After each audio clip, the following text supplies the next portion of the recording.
Hello mga people, good evening. Ani ato ang gold medalist taga Butuan City. Ato sang interviewon unsay ang gibuhat nganong nakaangkon sa kadaugan karon nga adlaw. Naka-gold ka karon? Wow, congratulations. Kisay pangalan gani nimo gani? Ariel. Taga asa? Taga Butuan.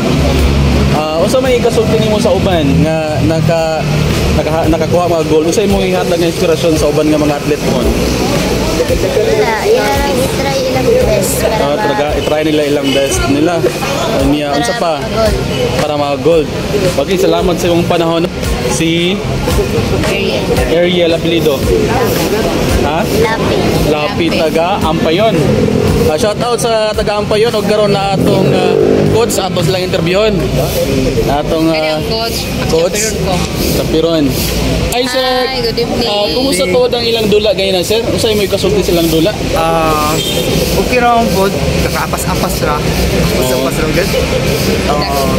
Unsay mga training sa gibuhat ninyo nga nakuha magil nyo ang pinakabililhon nga kaning award nga maong gold?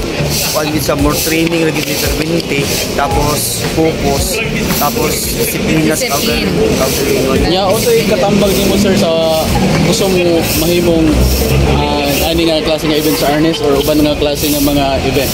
Kinahanglan hardworking, tapos sa training yun. Practice yun, diwagi yun na kuan. Practice makes perfect yun. Yeah, ako po nga interviewon ning pagtit nga ako ang coach ni sa Ernest, no?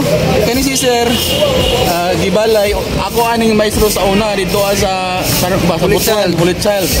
Unya pinakabagtik po ni sa nga Ernest, sir. Sa may ikasulti nimo sa uban ng mga atlet nga gusto mo apilog sa larong pambansa? Dapat nagyo self determination, of course.